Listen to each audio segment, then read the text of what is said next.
जय हिंद मेरे दोस्तों।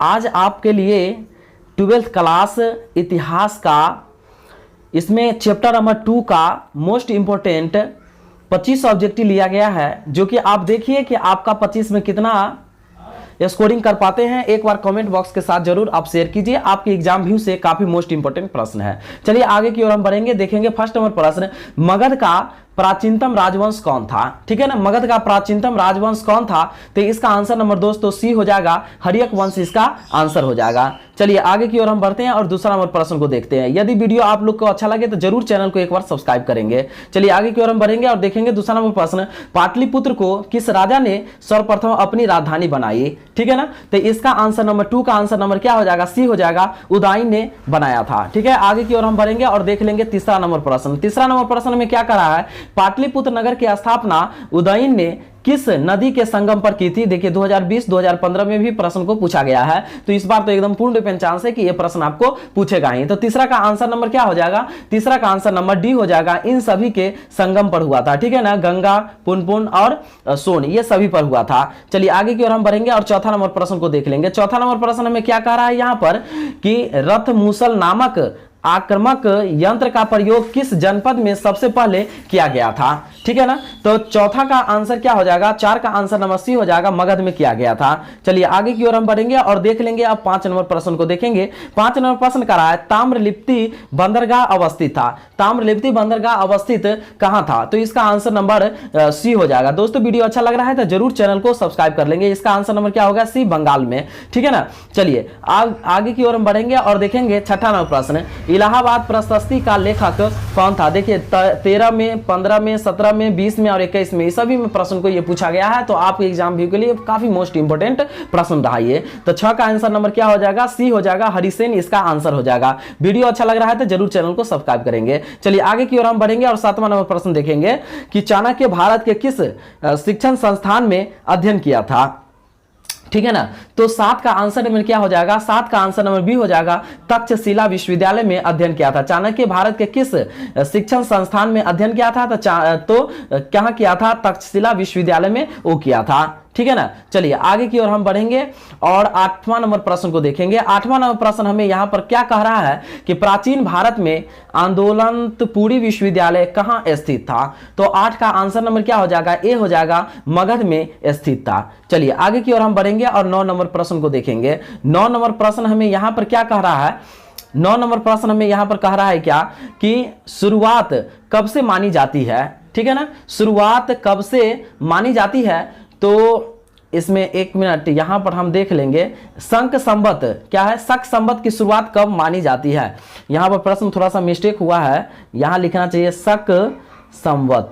ठीक है ना, शक संवत की शुरुआत कब से मानी जाती है, तो 9 का आंसर नंबर क्या हो जाएगा, बी हो जाएगा, 78 ईस्वी मानी जाती है। ठीक है ना, चलिए आगे की ओर हम बढ़ेंगे और 10 नंबर प्रश्न को देखेंगे। 10 नंबर प्रश्न क्या कर रहा है, विश्व में पाई जाने वाली पहली धातु थी। ठीक है ना, विश्व में पाई जाने वाली पहली धातु कौन थी, तो 10 का आंसर नंबर बी हो जाएगा, तांबा था। ठीक है ना, चलिए आगे की ओर हम बढ़ेंगे और 11 नंबर प्रश्न को देख लेंगे।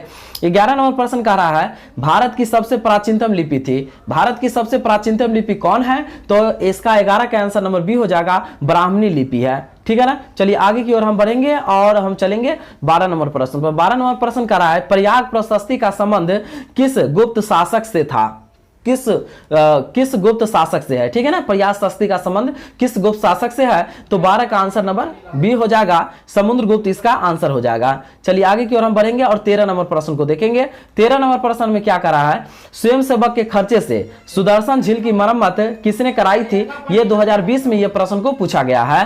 तो यहां पर 13 का आंसर नंबर क्या हो जाएगा, 13 का आंसर नंबर सी हो जाएगा, रुद्र दमन इसका आंसर हो जाएगा। चलिए आगे की ओर हम बढ़ेंगे और यहां पर देख लेंगे 14 नंबर प्रश्न को कि 14 नंबर प्रश्न में क्या कह रहा है कि अशोक किस वंश का शासक था। देखिए 2020 में भी ये प्रश्न को पूछा गया है, अशोक किस वंश का शासक था। 14 का आंसर नंबर बी हो जाएगा, मौर्य इसका आंसर हो जाएगा। चलिए आगे की ओर हम बढ़ेंगे और 15 नंबर प्रश्न को देखेंगे। 15 नंबर प्रश्न हमें यहां पर कह रहा है, अर्थशास्त्र के लेखक कौन थे 2015 में, 2020 में, 2021 में। ये सब बोर्ड मॉडल प्रश्न है, ये सबको पूछा गया है। तो इस बार के लिए भी ये काफी मोस्ट इंपोर्टेंट प्रश्न है, इसको हर हाल में आप याद कर लीजिए, रटा मार लीजिए। तो अर्थशास्त्र के लेखक कौन थे, तो इसका आंसर क्या हो जाएगा, 15 का आंसर नंबर डी हो जाएगा, कौटिल्य इसका आंसर हो गया। ठीक है ना, चलिए आगे की ओर हम बढ़ेंगे और 16 नंबर प्रश्न को देख लेंगे। 16 नंबर प्रश्न में यहाँ पर क्या कह रहा है, कलिंग की लड़ाई कब लड़ी गई। देखिए 2021 में ये प्रश्न को पूछा गया है, तो कलिंग की लड़ाई कब लड़ी गई थी। 16 का आंसर नंबर क्या हो जाएगा, 16 का आंसर नंबर ए हो जाएगा, 261 ईस्वी पूर्व में लड़ा गया था। ठीक है ना, चलिए आगे की ओर हम चलेंगे और 17 नंबर प्रश्न को देखेंगे। 17 नंबर प्रश्न में यहाँ क्या करा है, मुदा राक्षस किसकी रचना थी। देखिए ये भी प्रश्न को 2021 में पूछा गया है, तो मुदा राक्षस किसकी रचना था। 17 का आंसर नंबर बी हो जाएगा, विशाख दत्त इसका आंसर हो जाएगा। ठीक है ना, चलिए आगे की ओर हम बढ़ेंगे। 18 नंबर प्रश्न को देखेंगे कि वेदों की संख्या कितनी थी। ये मोस्ट इंपोर्टेंट प्रश्न है, तो वेदों की संख्या कितना है ये सबको पता है कि वेद कितना है, तो वेद 4 है हमें। ठीक है ना, चलिए आगे की ओर हम बढ़ेंगे और 18 नंबर प्रश्न को देखें, 18 तो हम देख लिए, 19 नंबर प्रश्न को देखेंगे। 19 नंबर प्रश्न हमें यहाँ पर क्या कह रहा है, 19 नंबर प्रश्न कह रहा है कि कनिष्क का राज्यरोहण कब हुआ था। ठीक है ना, देखिए 2021 में ये प्रश्न को पूछा गया है, जो कि बोर्ड मॉडल प्रश्न है। तो कनिष्क का राज्यरोहण कब हुआ था, इसका आंसर नंबर बी हो जाएगा, 78 ईस्वी हो गया इसका आंसर। ठीक है ना, चलिए आगे की ओर हम बढ़ेंगे और यहाँ देख लेंगे 20 नंबर प्रश्न को देखेंगे कि मालविकाग्नि मित्र किसकी रचना है। ठीक है ना, तो 20 का आंसर नंबर क्या हो जाएगा, 20 का आंसर नंबर ए हो जाएगा, कालिदास इसका आंसर हो जाएगा, और 2021 में ये प्रश्न को पूछा गया है। ठीक है ना, चलिए आगे की ओर हम बढ़ेंगे और यहाँ पर देख लेंगे 21 नंबर प्रश्न को कि 21 नंबर प्रश्न में यहाँ क्या कह रहा है, प्रयाग प्रशस्ति स्तंभ अभिलेख किस लिपि में है। ठीक है ना, और देखिए ये इसका 21 का आंसर नंबर क्या हो जाएगा, बी हो जाएगा, ब्राह्मणी लिपि में है। और देखिए ये भी बोर्ड मॉडल प्रश्न है, 2021 में इस प्रश्न को पूछा गया था। चलिए आगे की ओर हम बढ़ेंगे और यहाँ देख लेंगे 22 नंबर प्रश्न को। 22 नंबर प्रश्न में क्या करा है कि धम्म महापात्रों को किसने नियुक्त किया, धम्म महापात्रों को किसने नियुक्त किया था। तो 22 का आंसर नंबर क्या हो जाएगा, बी हो जाएगा, अशोक ने किया था। 2021 में बोर्ड मॉडल प्रश्न ये भी है और ये भी प्रश्न को पूछा गया हुआ है। चलिए आगे की ओर हम बढ़ेंगे और 23 नंबर प्रश्न को देख लेंगे। 23 नंबर प्रश्न कर रहा है, जीवक वैद्य किस वंश के काल में थे। ठीक है ना, जीवक वैद्य किस वंश के काल में थे। 23 का आंसर नंबर क्या हो जाएगा, सी हो जाएगा, हरियक इसका आंसर हो जाएगा। तो दोस्तों यहाँ क्या हो पाया ना, 25 टाइपिंग नहीं हो पाया, क्वेश्चन 23 ही हो पाया। तो आप देख लीजिए कि 23 में आपका कितना स्कोरिंग हो पाता है। एक बार जरूर कमेंट बॉक्स में आप शेयर करेंगे और वीडियो आपके लिए अगर हेल्पफुल लगा तो जरूर चैनल को एक बार सब्सक्राइब कर लेंगे। धन्यवाद।